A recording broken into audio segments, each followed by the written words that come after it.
Hello dear students, I am Rajveer from CGL Institute Indore and in today's video we will learn how to make sentences in German language। जैसे कि आप सभी को पता है कि हर एक लैंग्वेज में सेंटेंसेस मेकिंग का एक डिफरेंट वे होता है। जैसे अगर इंग्लिश की बात करें तो subject, verb and object, basically ये पैटर्न फॉलो किया जाता है। वैसे ही जर्मन लैंग्वेज में भी एक पैटर्न है, उसके अकॉर्डिंगली हम सेंटेंसेस बना सकते हैं। एंड जर्मन एंड इंग्लिश को अगर हम कंपेयर करें तो टोटली डिफरेंट लैंग्वेजेस हैं। इवन अल्फ़ाबेट्स एग्जैक्टली सेम है, बट अगर अदर थिंग्स की बात करें तो पूरा चेंज है, कोई भी सिमिलरिटी नहीं है। तो आज हम सीखेंगे कि जर्मन में जो सेंटेंस बनाने की प्रोसेस है वो कैसे स्टार्ट होती है और कैसे हम सेंटेंसेस बना सकते हैं। सो फर्स्ट ऑफ ऑल जो आज का हमारा टॉपिक है वो है वर्ब कॉन्जुगेशन।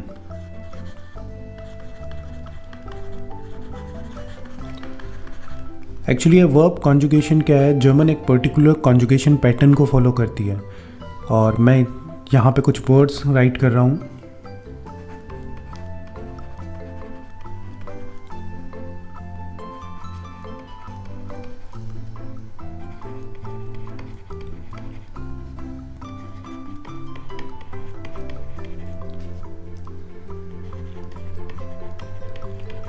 अगर आप इन सभी वर्ड्स को देखोगे तो हर एक वर्ड के एंड में ई एन एंडिंग है। सो फर्स्ट वर्ड इज़ कॉमन, नेक्स्ट गेहन, माखन, स्पीलन, वोहलन। तो जब भी जर्मन में ई एन एंडिंग के साथ में अगर कोई वर्ड एंड करता है और उसमें स्मॉल लेटर है, अगर वो वर्ड स्मॉल लेटर में है और ई एन एंडिंग के साथ में जब एंड करता है, इट मीन्स वो इंडिकेशन है कि वो जर्मन के वर्ब्स हैं। सो जर्मन के जो वर्ब्स हैं उनमें हमेशा ई एन एंडिंग होगी, ऑलवेज। कुछ एक्सेप्शंस है बट इतने ज़्यादा नहीं है, but 99% time E N ending रहेगी। तो अगर पर्सनल प्रोनाउंस की बात करें तो जर्मन में इश means I, do means you, which one, informal, capital G it means you, formal, SIE। Next one, iher means you all for plural. Next, third person like er, it means he. Small z, it means she. S means it. And for the plural subject, wir, we. And again z, it means they. So these many are personal pronouns, same like English. So ich means I, du means you, informal, z, capital Z, formal you, iher you all, er means he, small z means she, s means it, wir means we, and z means they. अब ये जो personal pronouns है मैंने उनके सामने कुछ endings add on की, like इश ई एंडिंग, डू ST ending, formal you EN ending, iher T ending, and for the third person T ending, and for plural subject EN ending। अब आप सभी सोच रहे होंगे कि एंडिंग्स का हमें करना क्या है। तो देखो, जब हमने यहाँ वर्ब्स देखी तो हर एक वर्ब में EN एंडिंग थी। तो जर्मन में जो सेंटेंस मेकिंग का वे है वो कुछ इस तरह है कि जब भी हम सेंटेंसेस बनाएंगे तो उनमें उनके सब्जेक्ट्स के अकॉर्डिंगली न्यू एंडिंग्स हमें वर्ब में ऐड करनी होगी। इसका मतलब ये है कि हर एक वर्ब में जो EN एंडिंग है उसे हमें रिमूव करना होगा और जो उस सेंटेंस के जो सब्जेक्ट है उसकी जो एंडिंग है उसके अकॉर्डिंगली हमें न्यू एंडिंग उसमें ऐड ऑन करनी है। जैसे कि हम एग्जांपल्स देखते हैं।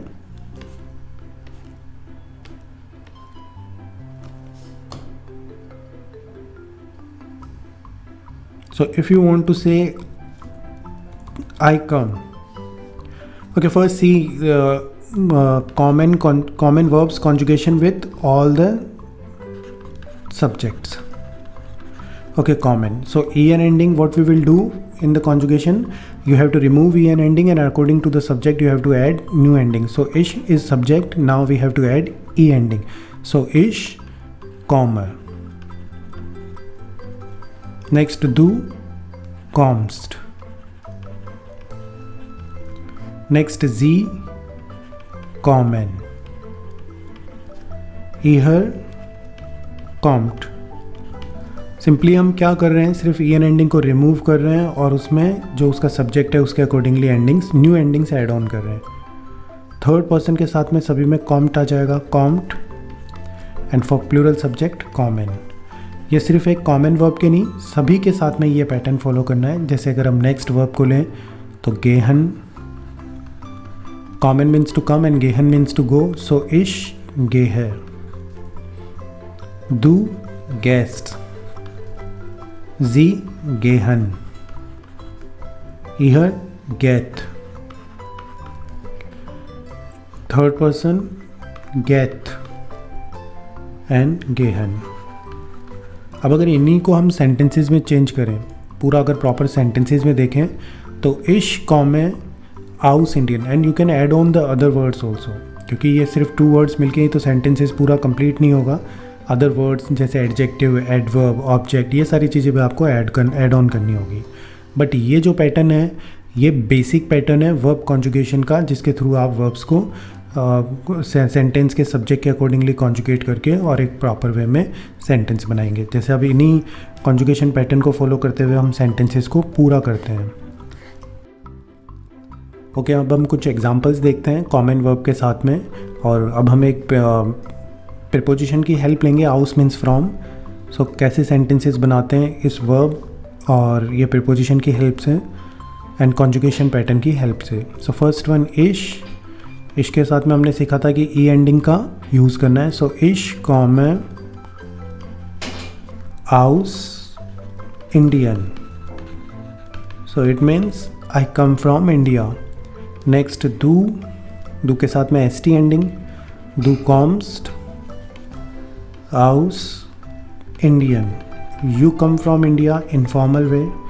नेक्स्ट वन जी, जी के साथ में ई एन एंडिंग, जी कॉमन आउस इंडियन, you come from India formal way.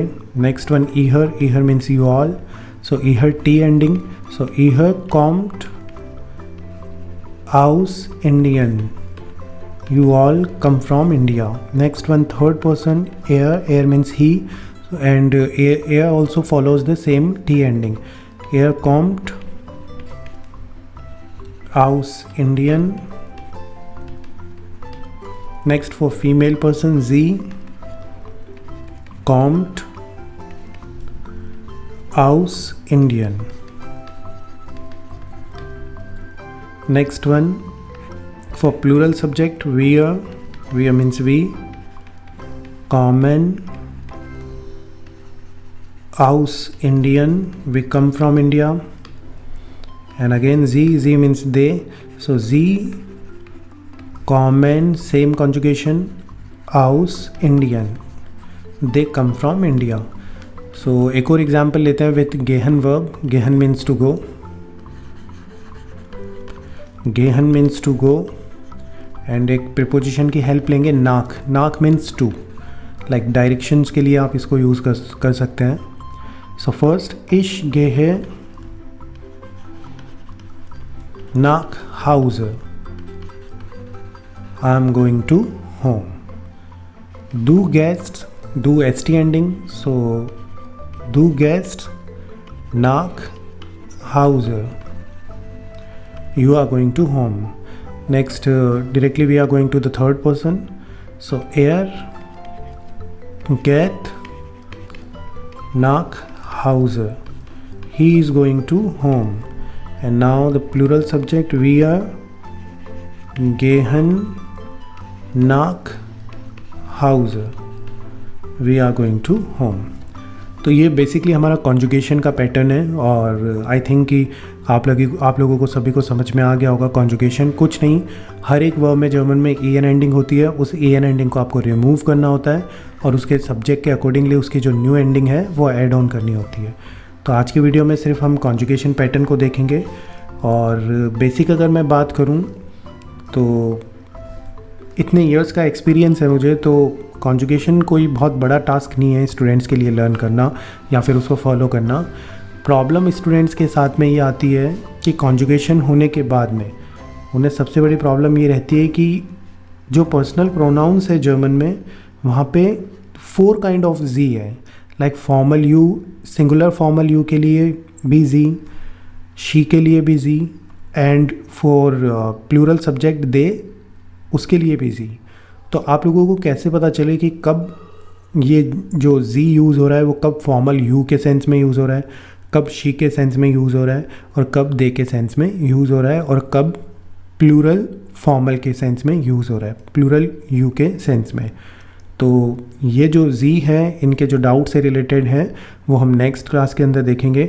I hope कि आप लोगों को वीडियो अच्छा लगा होगा और इन्फॉर्मेटिव है।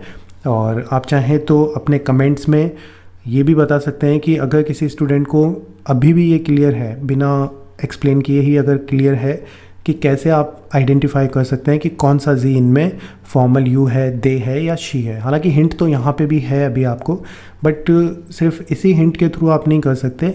इन फ्यूचर में आपको सारा डिटेल में एक्सप्लेन करूँगा कि कैसे आप आइडेंटिफाई कर सकते हैं कि इनमें कौन सा जी फॉर्मल यू है, दे है एंड शी है, एंड फॉर प्लूरल यू भी है। ओके, आई होप कि आपको इंटरेस्टिंग लगा video, and next time we will see and we will discuss about all जी। Thank you, and don't forget to like, share and subscribe.